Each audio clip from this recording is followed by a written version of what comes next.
मैं doctor Madhu Singh, SPC government college Ajmer. आज का हमारा जो टॉपिक है वो एशिया की फिजियोग्राफी और उसके रिलीफ से, या हम कह सकते हैं भूगर्भिक संरचना और उसके उच्चावच से संबंधित है। इसे हम 2 भागों में पूरा कर पाएंगे क्योंकि ये एक बड़ा विषय है। तो एशिया की भूगर्भिक संरचना के बारे में यदि हम बात करें तो उसके पहले हम थोड़ा सा इस बारे में जानकारी प्राप्त कर लेना ज़रूरी है कि भाई एशिया का जो है वो उत्पत्ति कैसे हुई एशिया की। तो इसमें वैगनर की एक परिकल्पना थी और उनके अनुसार ये माना जाता है कि कार्बनिक पेरिस युग में जो संपूर्ण पृथ्वी तल जो है वो एक ही महाद्वीप था। जैसा कि आप आप फिजिकल ज्योग्राफी में पढ़ते भी हो कि एक ही महाद्वीप था जिसे पेंजिया कहा जाता था और इसके चारों ओर पेंथलासा नामक जो था वो महासागर है विद्यमान था। जब पेंजिया में विभंजन हुआ और वो विस्थापित होने लगा और उसके परिणाम स्वरूप उसके टूटने से जो है वो 2 भूखंडों में विभक्त हो गया।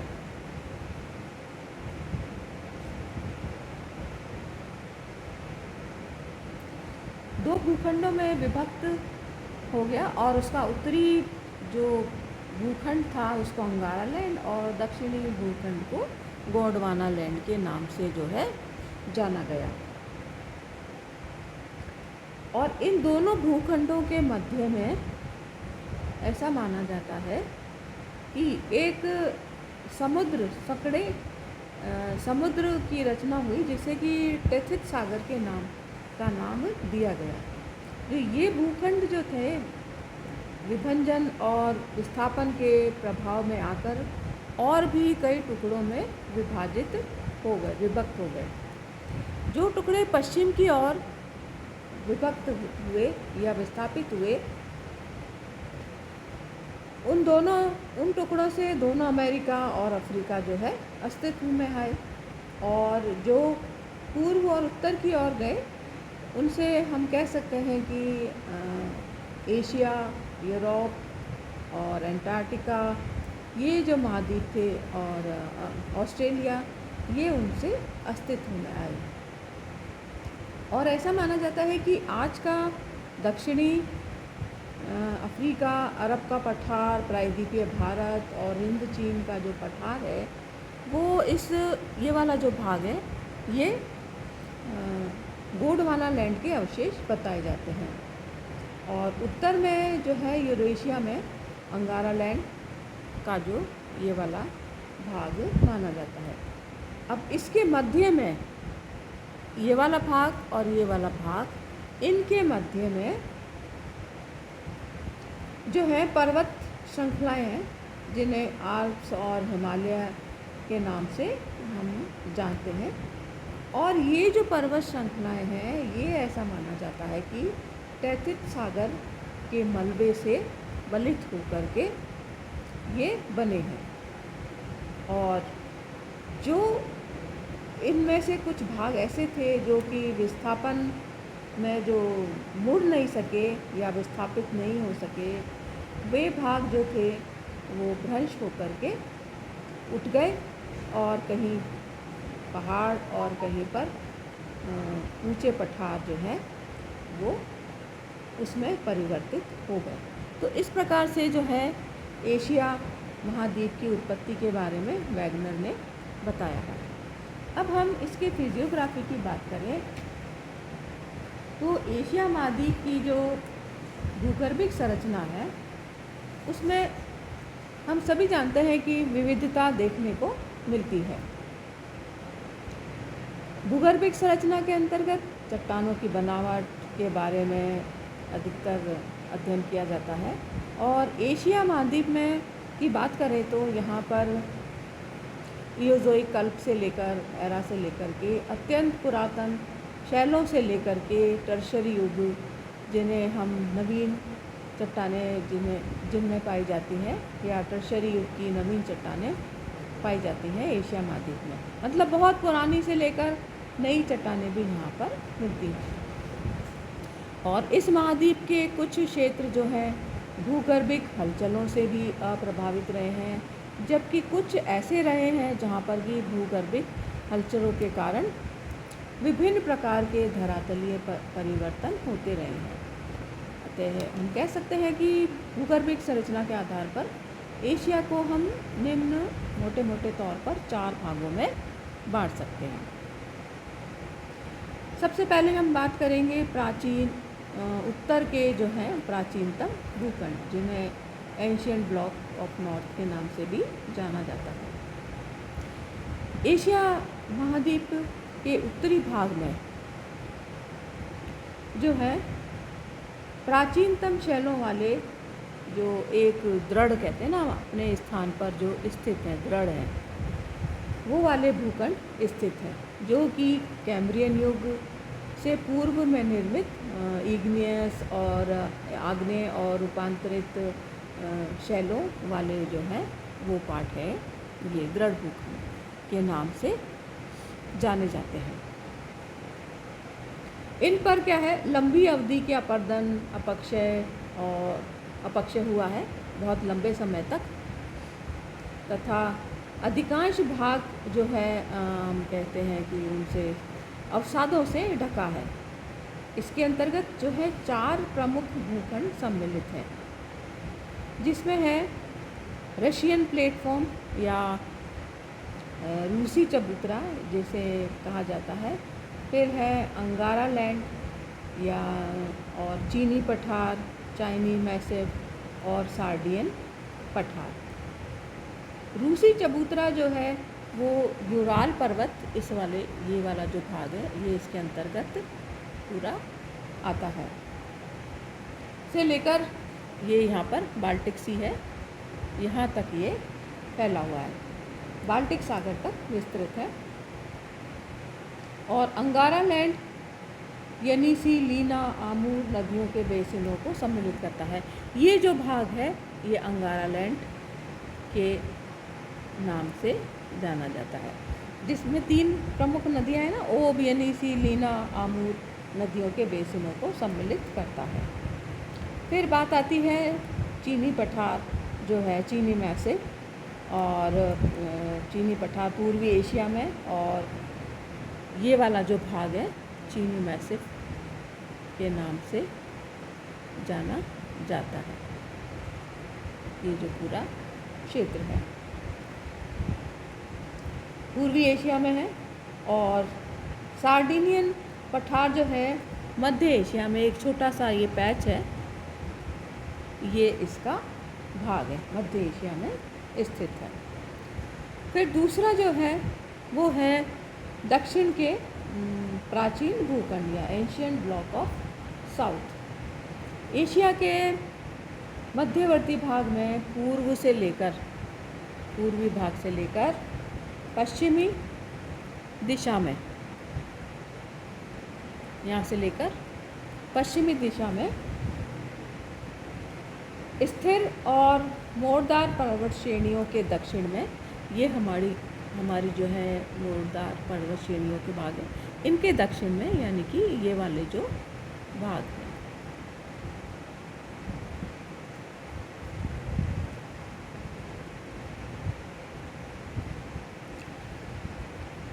प्राचीनतम कठोर चट्टानों से निर्मित भूखंड है, जिन्हें गोंडवाना लैंड के नाम से भी जाना जाता है।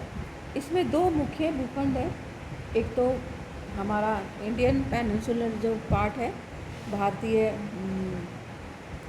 प्रायद्वीप है, ये वाला जो भाग है ये आता है, और दूसरा अरब का प्रायद्वीपीय भाग, ये वाला क्षेत्र इसके अंतर्गत आता है, अरेबियन पेनिनसुला। ये प्राचीन भूखंड है और ये भी आग्नेय, इग्नियस और मेटामॉर्फिक या रूपांतरित चट्टानों से निर्मित है। इन चट्टानों में भी मुख्य रूप से नीज है, सिस्ट है, बेसाल्ट आदि से ये जो है बने हुए हैं। अब इस भाग की एक विशेषता ये है कि इन भूखंडों पर जो है कभी भी समुद्री क्षेत्र का अतिक्रमण नहीं हुआ है। और इनमें कभी भी मोड़ नहीं पड़े हैं, वलन नहीं पड़े हैं, तथा इनके अंदर निक्षेपित जो है बहुमूल्य खनिज और बहुमूल्य खनिजों के लिए कारण इसका महत्व भी है। और बहुमूल्य खनिजों में पेट्रोल जो है वो विशेष एक महत्वपूर्ण स्थान रखता है, जो कि सारा अरब का जो क्षेत्र है वहाँ पर विशाल मात्रा में खनिज तेल के भंडार देखने को मिलते हैं।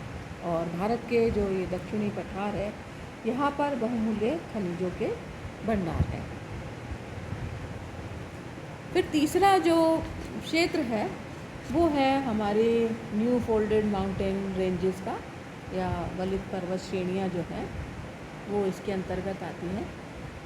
एशिया महाद्वीप में जो है तृतीय कल्प की पर्वत श्रृंखला जो है उसके निर्माण का उदाहरण है यहाँ पर। इन पर्वत श्रेणियों का जो निर्माण है मेसोजोइक कल्प से ही आरंभ हो गया था, किंतु इनका पूरी तरह जो डेवलपमेंट है या जो पूरी तरह विकास है वो टर्शरी युग में ही संभव हुआ।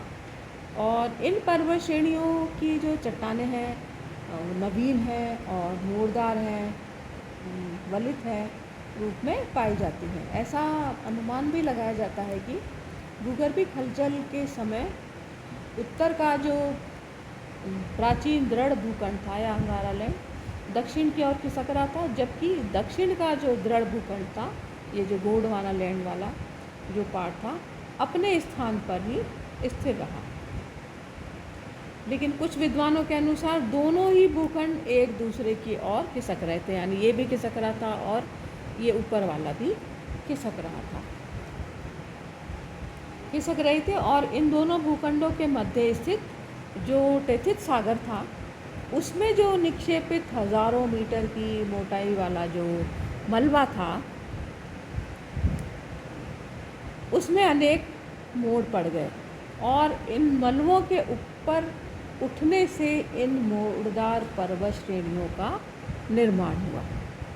टेथिस सागर जो इनके बीच में था, इन दोनों पार्टों के बीच में, उसमें मोड़ पड़ने से, क्योंकि उसके अंदर ऐसा माना जाता है कि हज़ारों मीटर मोटाई का उसमें मलबा जमा हुआ था और उनमें मोड़ पड़ने से इन नवीन पर्वत श्रेणियों का निर्माण हुआ।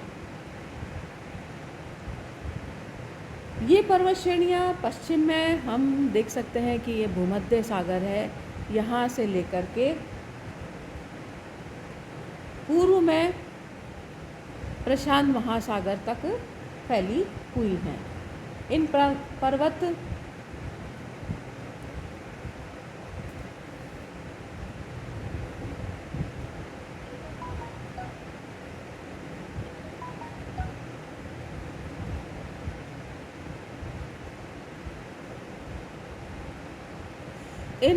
श्रृंखलाओं में हम देख सकते हैं कि यहाँ से शुरुआत हो जाती है। टॉरस है, पोंटिक है, फिर ये कॉकेशस है, फिर यहाँ पे एल्ब्रूज पर्वत है, फिर जैग्रोस है, और फिर इधर कीर्थर है,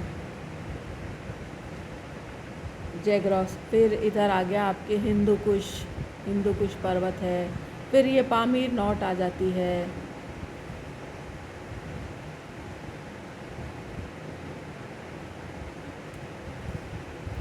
यहाँ से ये शुरुआत होती है। टॉरस, पोंटिक और Caucasus, Elburz, Zagros, Kirthar, Hindu Kush, ये जो सारे पर्वत हैं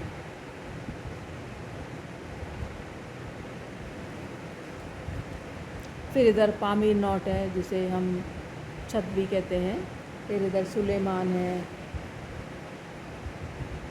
फिर इधर क्यूनलून है, काराकोरम है, क्यूनलून, काराकोरम, फिर हमारा हिमालय की रेंजेस हैं बहुत बड़े क्षेत्र में फैली हुई, फिर है कॉकेशस है, फिर इधर अल्टाई टेग है, फिर थ्यानशान है और सिनलिंगशान है। कई सारे पर्वत श्रृंखलाएँ जो हैं इधर इस क्षेत्र में फैली हुई। फिर पटकोई है, फिर अरकोन यामा है, ये भी यहाँ पर देखने को मिलते हैं। सूलेपात है, ये तो कई पर्वत जो है यहाँ पर श्रेणियाँ यहाँ पर स्थित है।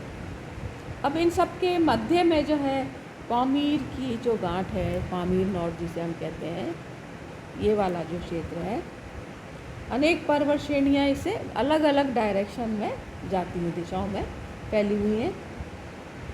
और इन पर्वत श्रेणियों के मध्य में जो है हम कह सकते हैं कि उच्चवर्ती जो है पठार भी पाए जाते हैं।